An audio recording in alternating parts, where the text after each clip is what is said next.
Hello and welcome to the Empower Couples podcast, where here you get modern, non-boring relationship advice for you and your partner to communicate like pros, fight smarter, and stay on the same team no matter the challenge that you face. I am one of your hosts, Aaron Freeman. And I'm Jocelyn Freeman, but you all just know us as the Freemans. And today's episode is about if there's one area you've been trying to improve in the relationship, consider this. So if you're listening to this podcast, you're obviously on the growth path, right? You're out to grow, improve as an individual, as a couple. And if you are on the growth path, it means you have the type of mentality where you're looking at places where you can be better. And I think it's the way we operate in our relationship is if we haven't reached perfection. We never will reach perfection. And we also haven't reached like this place where we can just plateau and be like, I think we've reached it. Let's take our foot off the gas. We can never be better. It's always us looking at how we can show up, how we can be better. What would you add also? So it's really like your relationship can be going well. You're on the same page, on the same direction of life. You have these jobs you enjoy. You're managing things well. And there's still just this one place that for you has felt like a sticking place, maybe for a longer period of time. And it could be any of the main areas of relationship, right? It could be your intimacy. It could be your communication. Yeah, how you've handled specific areas of conflict, maybe around finances or kids, intimacy. And that's really where we want to dive in today, because this can be a difficult thing to uncover because it's going to be a root cause, an underlying pattern that you kind of are looking for in your present adult self. So why are we stuck here? Why does this keep happening? Why do we keep having the same interaction pattern over and over again? And you're looking for it in the present as an adult. And the difficult thing about this that we're going to talk about today is the place you kind of have to go look is actually in the past. And it's people hear that and they're like, dang it, that's not like getting me hyped, right? It's not fun to go look into your past. No. I just want the tool. I want you to give me the 1, 2, 3 ABCs and I can go do it. And then our relationship will get to the place I want it to be. But here's the thing, and we see this time and time again with couples. We see a big difference between couples who are just like, give me the communication tool because they want it to work now, versus a couple who's wanting that communication tool, but also is doing the work to see how their past has influenced them. They are looking at how their past shaped their thoughts, their feelings, their beliefs, their behaviors, their patterns. Because if you haven't done that work, it is going to drive you unconsciously. So you either have awareness on it or you don't. And then when you don't have awareness, it's going to impact your behavior. You just aren't aware that it is. It's like you're on autopilot. Yeah, you're just trying to change the action without changing the thing that actually changes action. Which we did that on a recent episode. If you heard a recent episode, we talked about how to change a certain action, you have to go and look at how you perceive things. Yeah, and we're going to take you on a journey on how you perceive something back in the past with the dynamics that you saw between your parents or the dynamic that happened between you and one of your parents. So, you can think of perception now, like we said, as an adult, but we actually want you to go deeper into the perception you had in the past and then notice what sort of belief that has created now that is continuing this pattern, that's not having this particular area really progress the way you've wanted it to. In today's episode, we're going to really focus on specifically, like you said, the parents, right? So there's a lot we could talk about within your past. We could say, let's look at your first romantic relationship, right? Or let's look at how you viewed relationships with your friends. No, today we're talking about specifically your parents. Why? Because those are I might venture off of that. Okay. A little bit. You're going to go off script? Come on. No, I'm just kidding. Well, because for me, there is a more profound thing. I'm going to share the example later. But I'm giving myself the space to share both one from the parent relationship, but also what I saw with friends. Okay, that's great. And I think that this is work that is so important for all of us to do. And it isn't the most sexy thing to do. It doesn't feel like I said reading some motivational book, but the thing is, you have to get that your relationship with your parents is highly impactful. And I think it's really important that if you want to break a certain pattern, if you want to do something new in your relationship, you've got to go do that work on yourself. So you want to jump in, Marin? Well, it's a certain healing that has to happen, something that hasn't been reconciled, and it is a diving into the unconscious, primarily because the way that your brain stores memories is not just like objective facts. Yeah, it's not like well, this because we're also not happened. computers, right? We're not robots. And even when you recall a memory, you're not actually recalling it the way that it is. It's very colored to a couple of things that's very, very, I'm going to say it one more time, very subjective to a couple of things. It's how you interpreted an event, the perception you had about it, but it's also then the meaning that you gave to that, and around with the meaning becomes a certain emotion. And all of that gets wrapped up into a memory, and then that's kind of where this pattern comes from.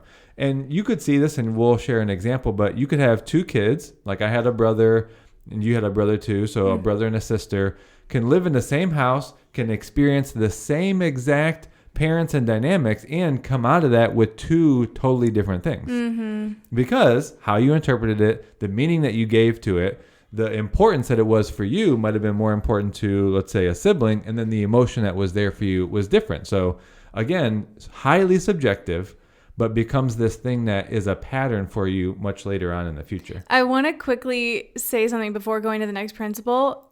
This idea for today's topic kind of came from a funny area. Who's been watching Love is Blind? Okay. Love is Blind season 2.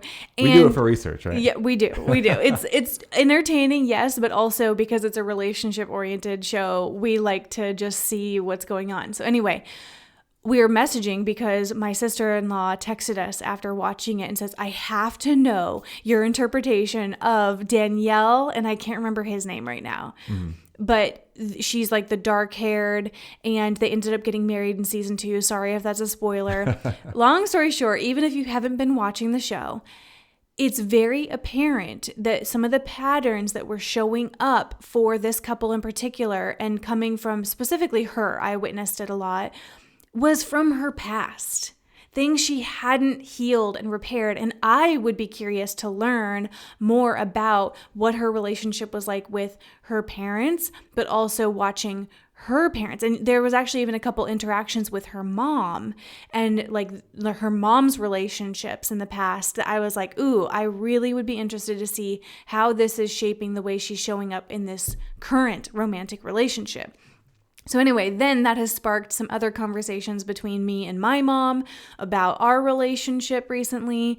And anyway, I just wanted to interject that was where it came from, watching Love is Blind.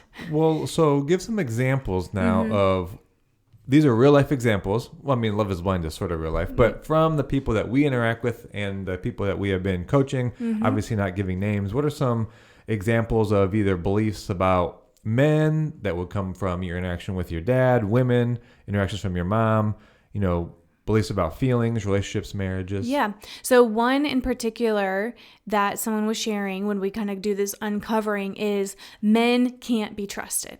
Now, that didn't feel like just a thought or a belief to this person. It felt like the truth. And that showed up in behavior of questioning the partner a lot, checking in a lot, just acting insecure and like you aren't sure you can really trust the person.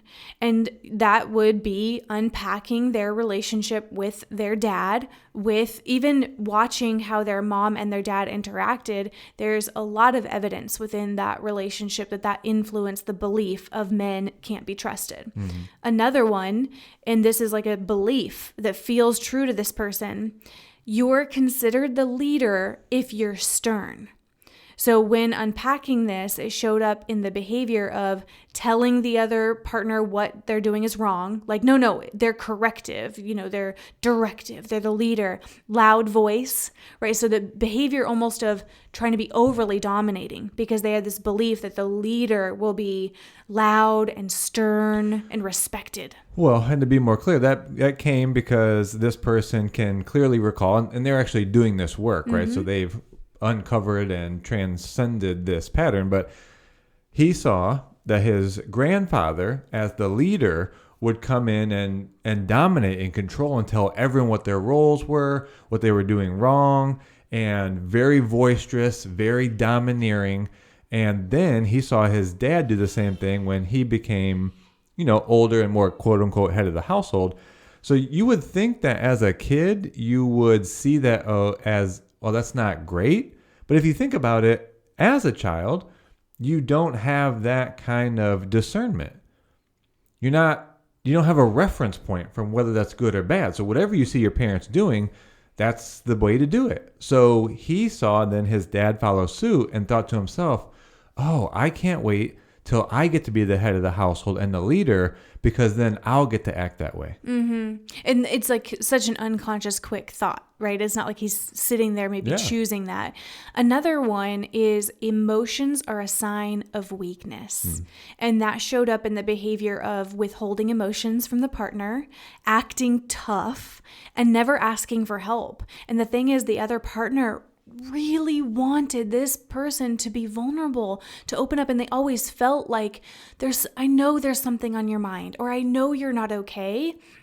But because their partner had the belief emotions are a sign of weakness, they just hardened and they just held it in and had to deal with it on their own. Yeah, it can manifest as being very stubborn. I see this happen with men of a certain age that have gone through business, maybe had their own business, and that emotions are a sign of weakness has been a key belief in what it takes to be successful as a leader, as a business owner.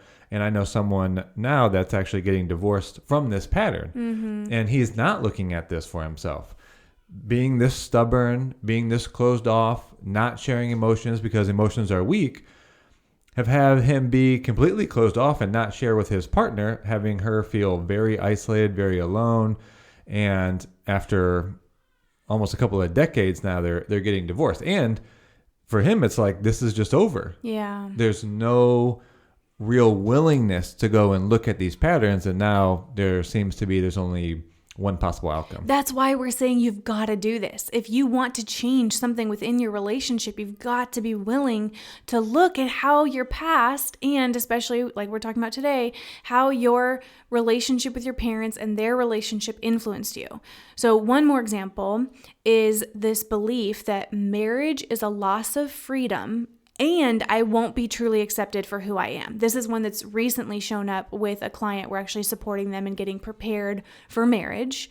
And it's showing up in the behavior of not expressing all things. So kind of holding certain things back. Because again, their belief is I won't be truly accepted for myself. So let me kind of pick and choose what I reveal and share. And then also is kind of their past pattern was moving from relationship to relationship. Now they're engaged, but there's still even a little bit of a hesitation that they're working through of, if I get married, will I really lose all my freedom? Do I want to lose my freedom? And I don't know if I'll get to really be my full self if I get married. And I'd even say the way I was hearing you say that was even more questioning that belief rather than how it lives and how it exists is, if I get married and move forward, I will lose my freedom. Yeah, it wasn't like I might. It's like I'm going to lose my freedom. I'm not going to get to express who I really am, which is this person that is a pursuer and like a conqueror, right? That's kind of the feeling of past relationships. But then the pattern is the same. It's easy to move from relationship to relationship with that.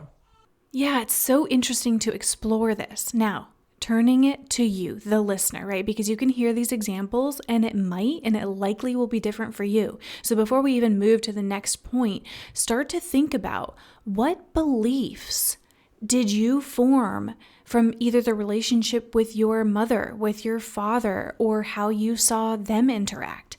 What are those beliefs that are actually impacting your behavior today?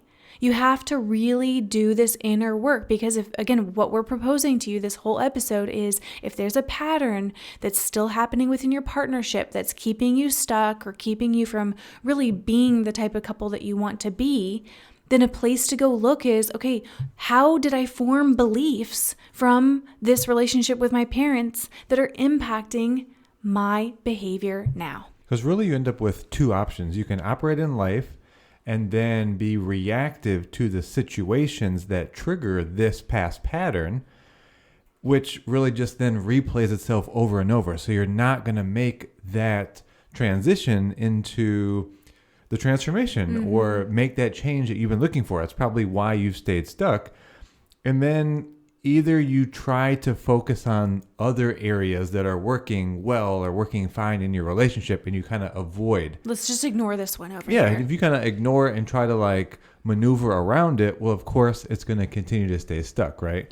So really the only other option you have to actually move this forward is, like you said, to look for these patterns, and you have to start to admit to yourself where you are letting a fear from the past keep replaying. And the key, I believe, well, not just me, is it really comes from Dr. Joe Dispenza, if you have listened to him, but you have to feel in your body when this comes up. So this really cannot be something where you think about it. This is not a place where you can meditate. It's not a place you can contemplate. You can't just think about this as a pattern and, oh, I'm going to think about the past and then I'm going to be able to do this mentally.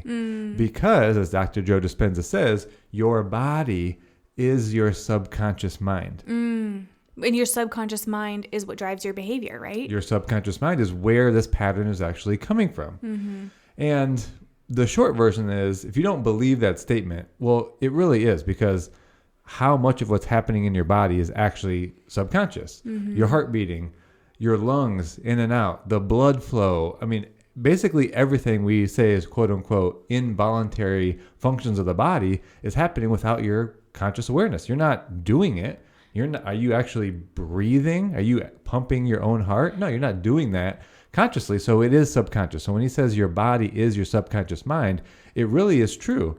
So if you're wanting to access a pattern that's subconscious, to me, the best place to go is you have to notice when you're feeling in that situation in your body. What is that feeling like? And have that be your trigger to go and look, what must this past belief be that's making me feel this way in my body right now? Well, because even sometimes when, let's say you're having a conflict with your partner and you're doing the thing you always do, right? And you're like, gosh, like, and when you reflect on it, you're like, why do I always act that way in conflict? I don't want to. What I'm hearing and what you're sharing, Aaron, is if they can go look at, okay, their body is being driven by their subconscious mind. And that is likely coming from an emotion that's stored from their upbringing. And maybe that's because they had certain interactions with their parents. So maybe you're not even totally interacting with your partner. You're kind of interacting with your parents in that moment. You're like, it's not resolved for you. So you're not just arguing with your wife, you're also arguing with your mom or your dad, right? Because it's not resolved for you. Or perhaps that behavior you saw your parents do with each other is so ingrained in you because it's the example you saw over and over again that your body is taking the action before your mind even chooses it. And actually research and science is showing now that the body is like moving before the thoughts even happen, right? Is that how it's said? I don't know exactly like if that's the, how right, it's just said, the but the brain, yeah. because of the pathways in your brain actually fire.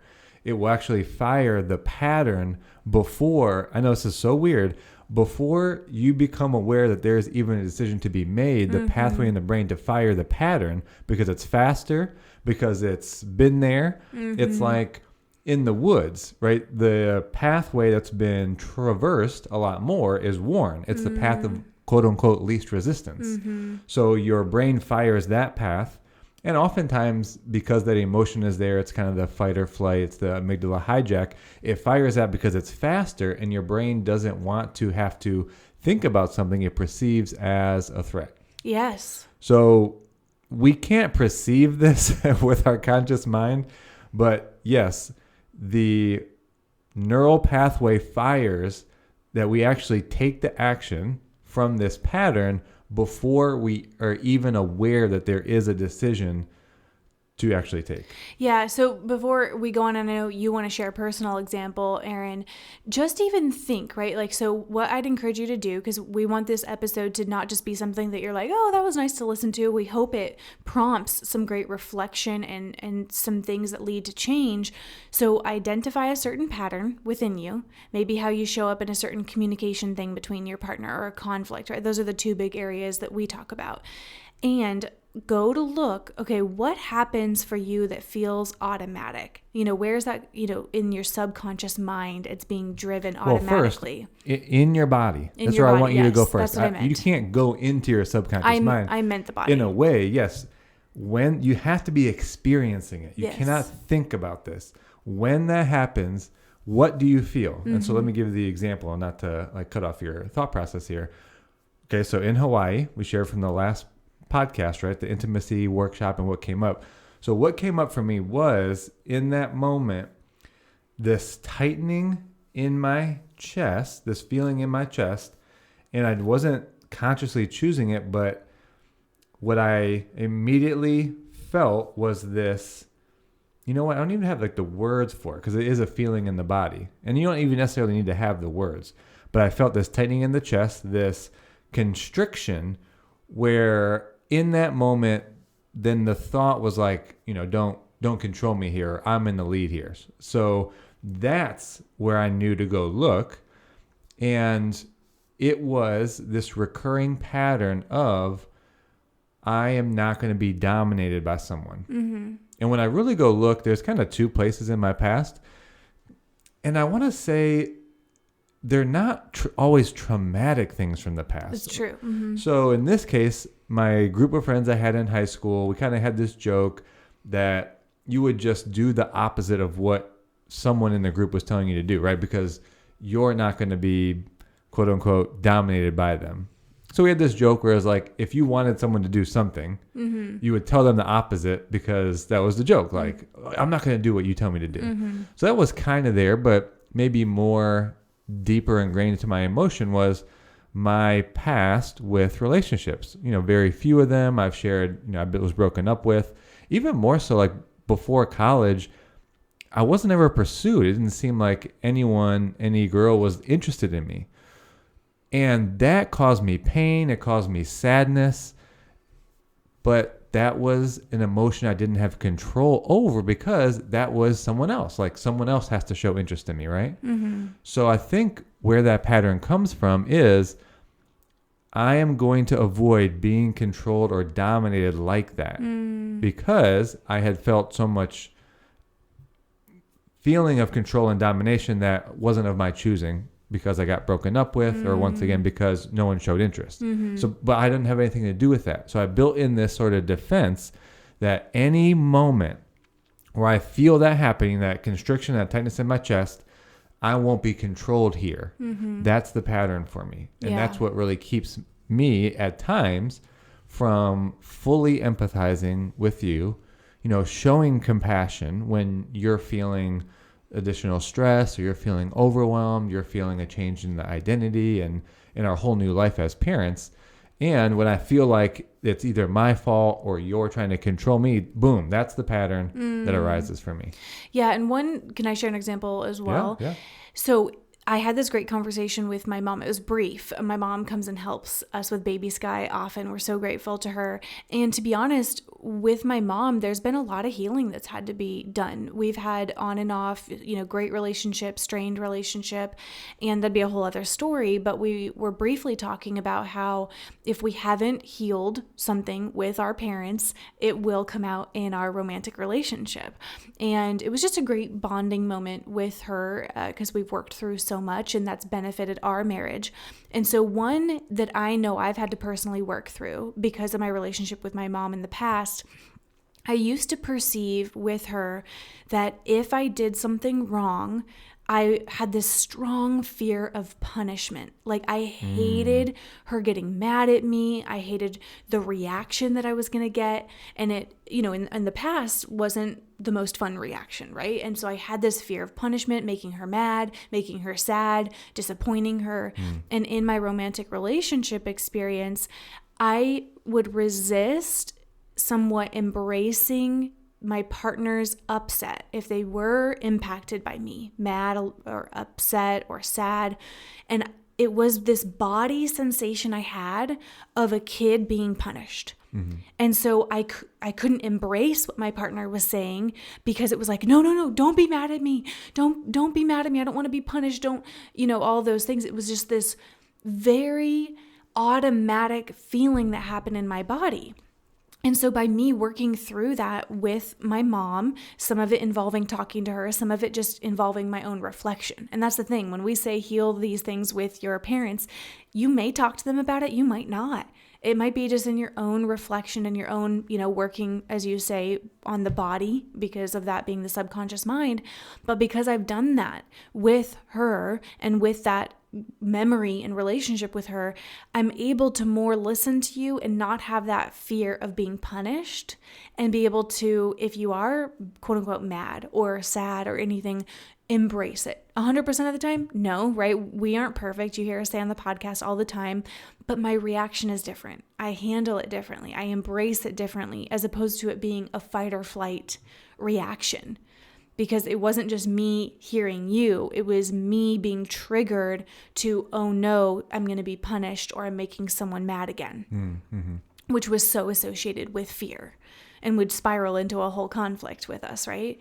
Yeah, I really appreciate you sharing that. Might even be more powerful, might even seem vulnerable, because I can see that pattern even showing up for someone else, but then the response, or more so the reaction, the action that is taken would be different, because someone that would feel, oh no, I don't want to disappoint, I don't want you to be mad at me, I'm feeling punished, there's sort of the reactive and then repressive. The repressive might be this shying away, this people pleasing, over remorse, this almost like begging for forgiveness, this lowering of oneself kind of feeling, right? Oh no, I'm so sorry.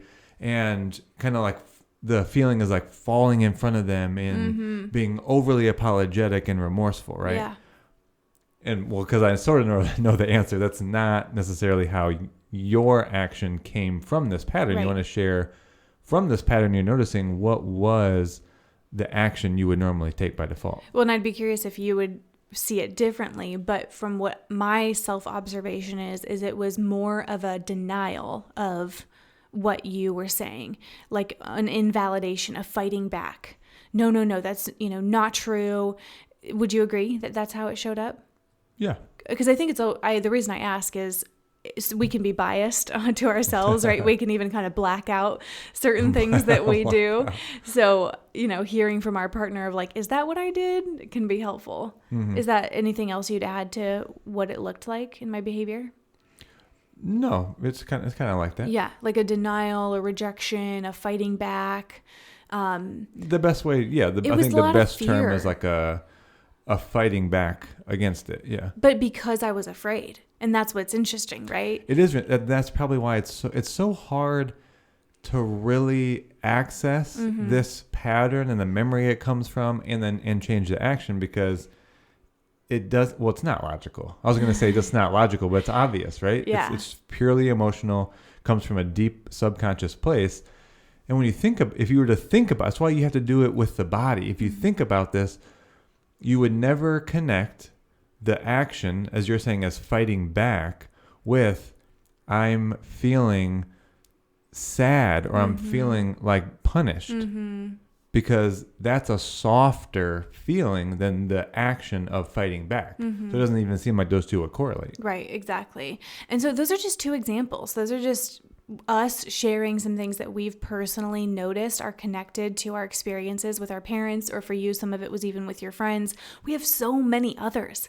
And that's why, we have learned our own communication skills, which we, of course, also work with couples in doing. But in our personal journey, if we just learned, okay, here's how you express yourself, or here's how you listen to each other, and we hadn't done this work to look at how our parents influenced us, our relationship with them, we could be driven by these beliefs and these, the subconscious programming in our body.